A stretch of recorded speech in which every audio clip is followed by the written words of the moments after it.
Bismillahirrahmanirrahim. Assalamualaikum warahmatullahi wabarakatuh. Salam sejahtera bagi kita semua. Semoga kita senantiasa dalam keadaan sehat walafiat dan dirahmati Allah Subhanahu wa taala. Yang terhormat kepada dosen pengampu mata kuliah biopsikologi Ibu Eka Susanti, SSI, MSI, dan kepada rekan-rekan yang saya banggakan. Terima kasih kepada kesempatan kali ini.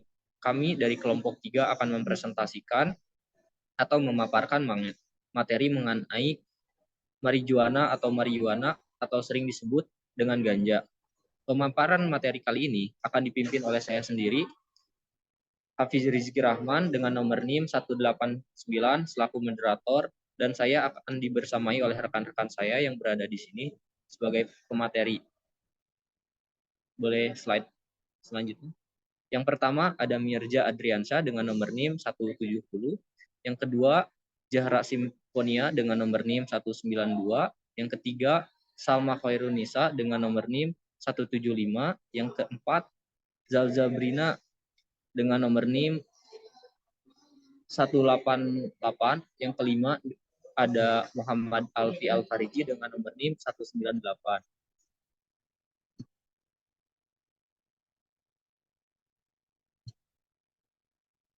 Saya Zahra Simfonia akan menjelaskan pengertian dari marijuana dan asal-usulnya. Marijuana atau daun ganja adalah daun dari tanaman bernama Cannabis sativa L. Ganja atau marijuana adalah psikotropika mengandung tetrahidrokannabinol dan cannabidiol yang membuat pemakaian. Ganja biasanya dibuat menjadi rokok atau dihisap supaya efek dari zatnya bereaksi.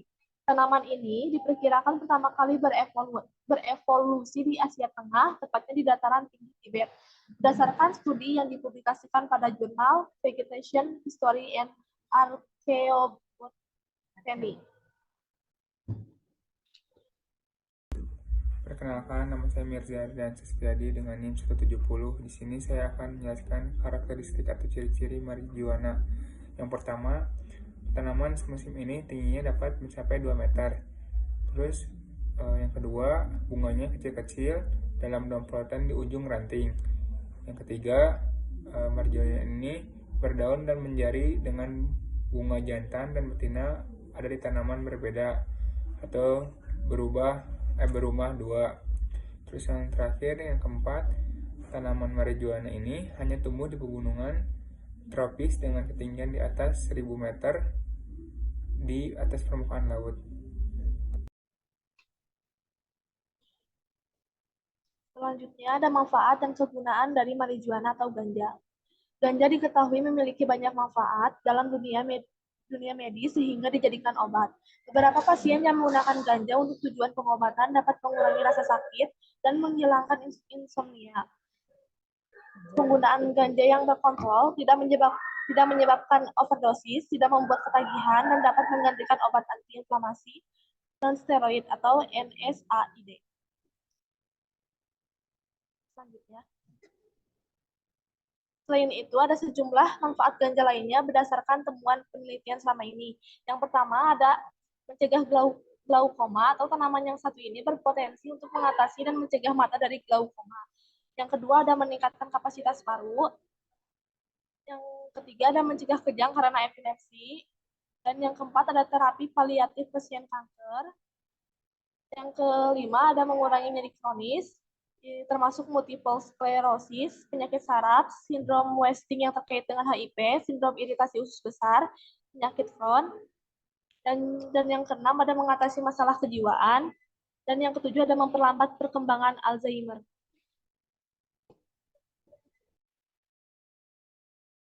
Nah, di sini juga ada efek samping dari marijuana. Yang pertama adalah masalah pernapasan, yang kedua peningkatan detak jantung, yang ketiga adalah perubahan struktur otak, yang keempat terganggunya kesuburan, yang kelima menghambat tumbuh kembang janin, yang keenam mengurangi kecerdasan kognitif, yang ketujuh resiko munculnya gejala psikotik, yang kedelapan resiko pengeroposan tulang, yang terakhir adalah mempengaruhi sistem kekebalan tubuh.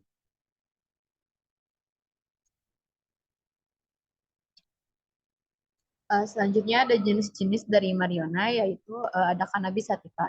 Ini adalah salah satu jenis marijuana yang paling umum dan dikenal. Cannabis sativa memiliki kandungan THC atau tetrahydrocannabinol yang lebih tinggi, yang memberikan efek psikoaktif atau mengantuk pada pengguna. Jenis ini sering digunakan untuk tujuan rekreasi.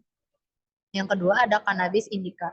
Jenis ini memiliki kandungan THC yang lebih rendah, tapi kandungan CBD atau cannabinol yang lebih tinggi.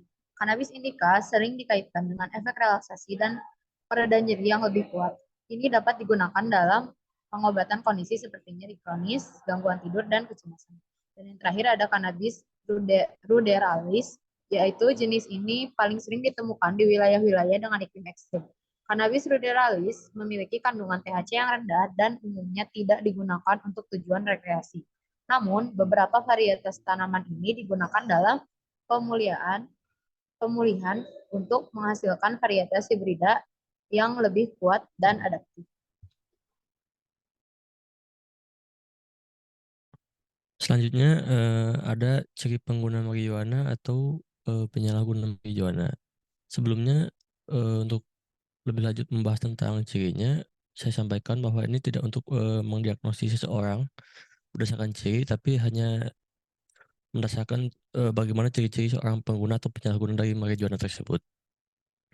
Ada beberapa aspek, yang pertama ada perubahan fisik, lalu ada perubahan sikap, dan ada perubahan perilaku.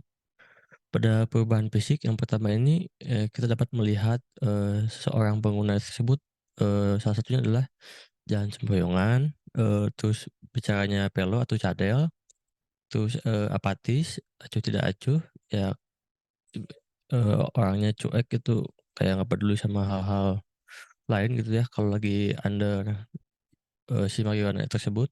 Terus ciri-cirinya juga ada yang mengantuk, agresif. Nah, yang agresif ini yang biasanya yang meresahkan orang sekitar gitu kalau dia pakai di umum. Terus kalau terjadi kelebihan overdosis, sama juga dia suka bikin sulit, ya apa ya, bikin sulit orang sekitar. Terus yang lagi overdosis ini dia nafasnya sesak, denyut jantungnya dan nadinya lambat, terus kulit kulit yang dia yang kulit dirinya teraba sangat dingin, bahkan bisa sampai meninggal kalau overdosis. Lalu saat sedang ketagihan atau tanda kutip sakau, matanya penuh merah, hidungnya berair, menguap, terus diare, rasa sakit seluruh tubuh, malas mandi, kejang, kesadaran menurun. Untuk pengaruh jangka panjangnya, penampilan tidak sehat, tidak peduli terhadap kesehatan dan kebersihan, gigi keropos, bekas suntikan pada lengan. Selanjutnya, next slide.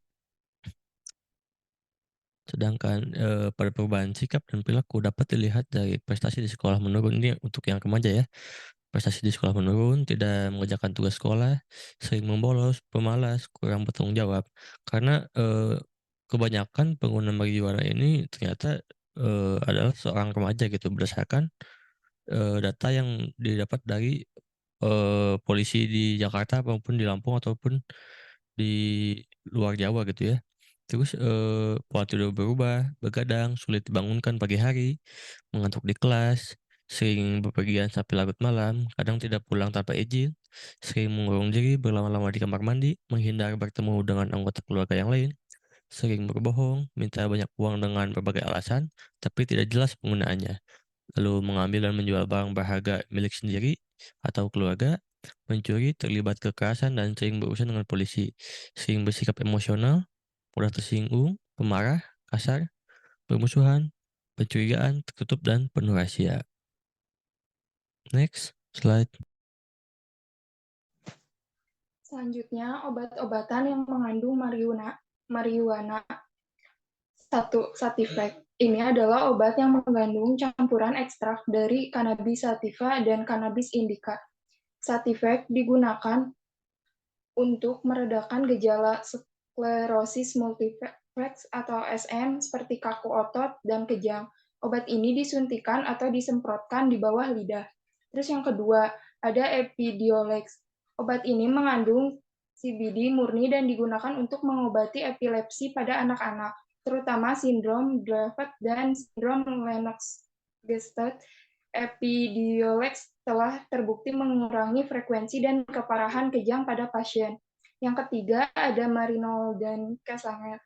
Kedua obat ini mengandung senyawa sintetis yang mirip dengan THC atau marinol dan kesamet digunakan untuk mengobati mual dan muntah yang disebabkan oleh kemoterapi pada pasien kanker, serta untuk merangsang nafsu makan pada pasien dengan HIV atau AIDS. Yang keempat ada dronabinol. Obat ini mengandung THC yang disintetis dan digunakan untuk mengurangi mual dan muntah yang disebabkan oleh kemoterapi pada pasien kanker yang tidak merespon dengan baik terhadap terapi standar.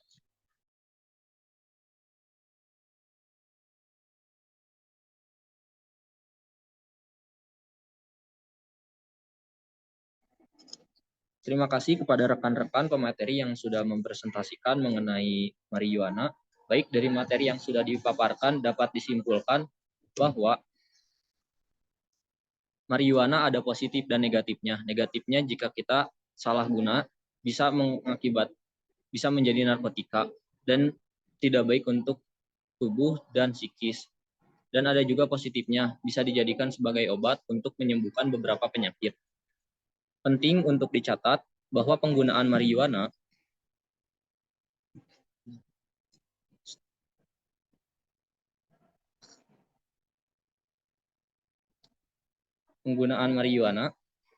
dalam obat-obatan harus diawasi dan diatur dengan ketat oleh otoritas kesehatan untuk memastikan keamanan efektivitasnya. Selain itu, penting bagi individu untuk memahami resiko dan manfaat yang terkait dengan penggunaan marijuana sebelum mempertimbangkan pengobatan yang melibatkan tanaman ini.